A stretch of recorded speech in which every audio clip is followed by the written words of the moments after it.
When unaccompanied children arrive at the U.S. border, they are not detained by ICE. According to the U.S. Department of Homeland Security, the Homeland Security Act of 2002 mandates that custody be transferred from Customs and Border Protection to the U.S. Department of Health and Human Services, specifically the Office of Refugee Resettlement. Per the Trafficking Victims Protection Reauthorization Act of 2008, CBP must transfer these minors to ORR within 72 hours of identification as unaccompanied. The Office of Refugee Resettlement manages the custody and care of unaccompanied children through a network of over 300 licensed shelters in 27 states, where minors remain until they are placed with vetted sponsors, enter foster care, or reach age 18. According to the National Immigration Forum 2025. Between fiscal years 2019 and 2023, ICE transferred more than 448,000 unaccompanied non-citizen children to HHS, based on internal data cited by the DHS Office of Inspector General. However, more than 31,000 of the sponsor addresses listed in those records were either blank, undeliverable, or missing apartment numbers. The OIG further noted that ICE did not always have updated information on children who later left ORR custody without authorization. In March 2025, ICE released a statement revealing that several sponsors who took custody of unaccompanied children had paid smugglers, used fraudulent identities, or had prior criminal records. Investigators uncovered cases involving forced labor, child exploitation, and child sexual abuse material. ICE reported cases where girls were pregnant by their sponsors, raising serious concerns over past vetting procedures. In February and March 2025, the Trump administration took significant steps that threatened legal representation for unaccompanied children and indicated that they and their sponsors faced new risks of arrest and deportation.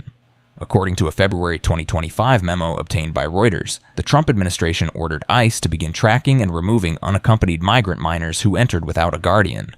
The memo categorized them under new enforcement tiers, citing national interest concerns. A new federal lawsuit against ICE and DHS, attorneys with Texas Civil Rights Project, RISIS, and the Columbia Law School Immigrants' Rights Clinic claim a woman and her 2 children had their constitutional rights violated. Immigrants need to, quote unquote, do it the right way, and this is the family who did exactly that. The mother, who the suit refers to as Miss Z, was at court with her 2 children in California when their case was suddenly dismissed. The 3 were arrested shortly after by ICE. They were seeking safety, and they were admitted into the United States, paroled in to be able to remain in the country during the duration of their case, and they're currently being held at a detention center in Dilley. The family is really struggling. Both children have been crying daily and praying to God for their release, that they can be let out soon.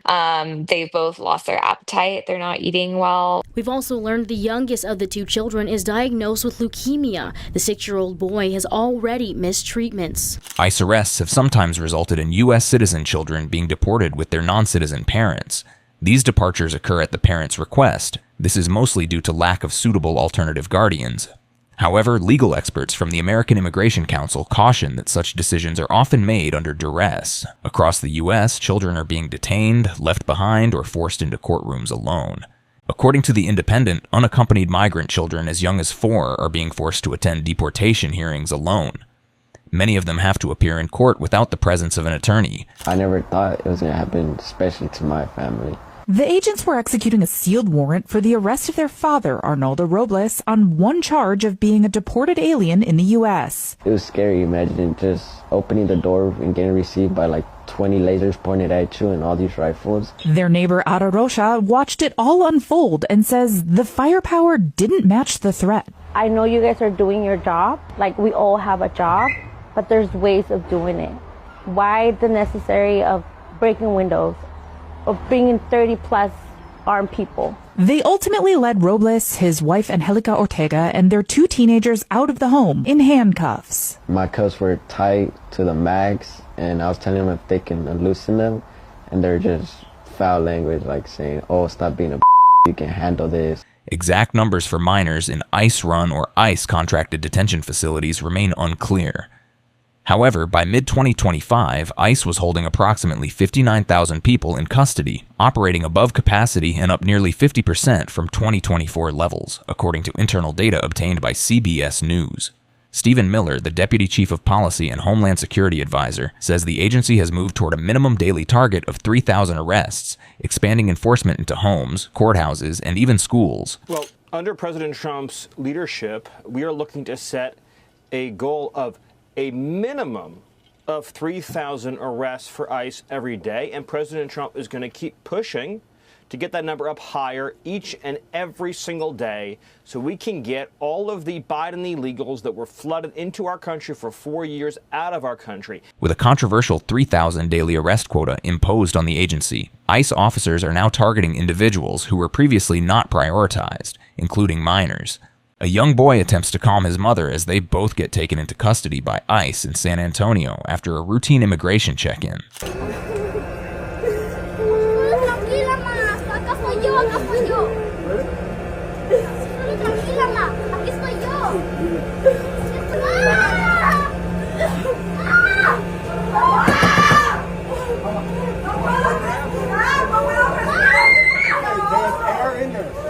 For non-U.S. citizen children taken with a parent or parents, they're usually deported alongside the parent without much delay.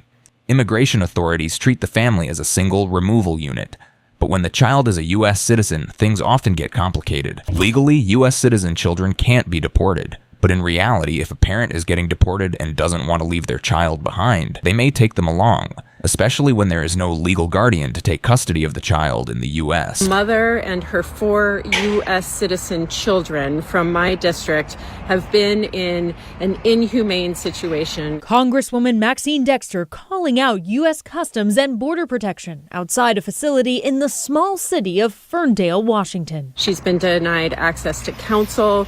She's been denied access to her U.S. representative. If we accept that citizen children can be taken without cause, without due process, that mothers can be disappeared across state lines, we surrender our democracy. 2 illegal immigrants having a baby should not produce a U.S. citizen. It should produce 3 deported illegal immigrants. One video shares the story of a Brazilian family navigating legal issues after deportation, highlighting the challenges faced by U.S.-born children abroad. Story time. This is another story about a baby that was born here in America by 2 illegal parents. This is what happened. 2 illegal parents came into America illegally in 2021. In 2022, they had a baby born here in America. So it's a birthright citizenship. It is an American baby. It has a social security number and a passport. Well, here we are, 2025. This family gets deported back to their home country of Brazil, along with 94 other people. Well, when the family gets to Brazil and they have this American baby, the Brazilian government is really confused as to what they're going to do with this American baby in Brazil. They say, hey, this child is not from here, therefore it will not get the free healthcare and the free schooling. The parents are very upset about the Trump administration because they're saying, well, President Trump didn't give us the option as to whether or not we wanted to keep our baby in America or bring our baby with us. But remember when Trump said, hey, if you're deported, your family will go together. And of course the family's going to take their 2-year-old baby. But now everyone's mad at President Trump saying, hey, you're deporting American citizens, even though this child was born in America, but their families came here illegally and had their baby here. So here's another birthright citizenship case that we all should think about. In March 2025, ICE reopened family detention at Dilley and Kearney's centers, drawing criticism from advocacy groups and calls for improved medical access. The centers have been flagged in the past for inadequate staffing, delayed treatment, and unsanitary conditions, per the Human Rights Watch. It can hold up to 2,400 people. Core Civic, that's a private prison company, has now partnered with Immigration and Customs Enforcement and the city of Dilley to resume operations there. The company expects to make $180 million a year from this deal. However, both facilities have been widely criticized for providing inadequate care. Families report delays in medical treatment, poor living conditions, and limited access to clean water and food. This is as close as we can get to that facility here in Dilley. It's out here just past the fences. You might not even be able to see it at all. But this is where hundreds of immigrant families and their children are held while their cases are processed or while they wait to be deported. Earlier this month, attorneys with the Center for Human Rights filed a lawsuit describing conditions at different facilities around the country, including Dilley. Records show children at the facility describe only being allowed to go to school for an hour. Families claim the food and water here makes kids sick, and they say they often find dead flies in their food. The filings also describe some of the medical issues kids have had, Records show a 9-month-old baby lost 8 pounds in 1 month. One of our minor clients who was just released with his mother from the Dilley detention facility late last week had a chronic ear infection that went untreated despite the mother's consistent request for treatment for her son who was suffering while in detention. In June 2025, ICE arrested a Massachusetts high school student while he was on his way to school, placing him in adult detention during an immigration status check that later raised legal concerns. My name is Marcelo Gomes de Silva. I don't want to cry, but I want to say that place, it's not good. It's not good. Ever since I got here, they had me in handcuffs. They put me downstairs, and I was in a room with a bunch of 35-year-old men, and those rooms were small compared to the size of like how many men were there. There was like 40 men in there. We would barely get any attention from the people there. It would be really hard. I haven't showered in 6 days. I haven't done anything.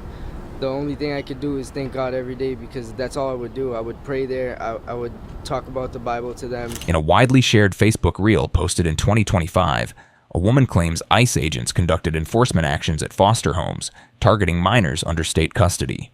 ICE is now removing undocumented foster children from their foster homes. Removing foster children from their foster homes for deportation. Y'all, I've been working in the foster care system for 28 years. I'm a former foster mom, and I adopted 4 children from foster care and fostered many others. And I have represented hundreds of children who are in foster care. And one thing all of these children have in common is they have all been through trauma to one degree or another. We are taking children who have already been through trauma and removing them from foster homes for deportation.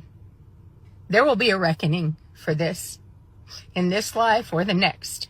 A man is seen being detained by ICE agents moments after dropping his child off at school. Someone who did not want to be identified shows a man being detained by ICE agents near 32nd and Kedzie. Alderman Michael Rodriguez says this is the first detainment he knows of in Little Village. Online criticism has increased, with some users alleging ICE has overstepped legal boundaries. It's like I see a lot of people online talking about this immigrant issue, and they either don't have kids or they don't think it could happen to their kids. Their idea is, hey, shouldn't have fucking come over here. You get those kind of people. Broke the law. Shouldn't have fucking come over here if you could. You didn't want to get your kids separated. If you were in the presence of a woman who came over here from Guatemala and she's poor and she's starving and they're taking her baby away and she's wailing and screaming from a primal place in her DNA that the one thing she loves more than anything is being taken away. A baby.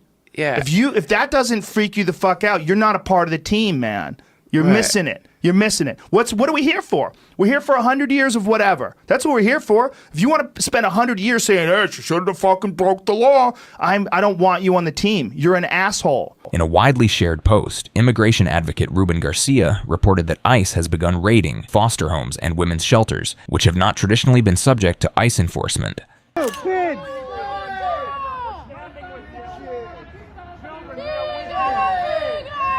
Fuck you, nice fucking Nazis!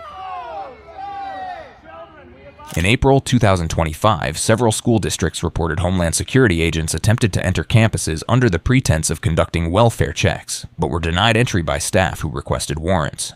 A child's risk of experiencing mental health problems like depression, anxiety, and severe psychological distress increases following the detention and/or deportation of a parent.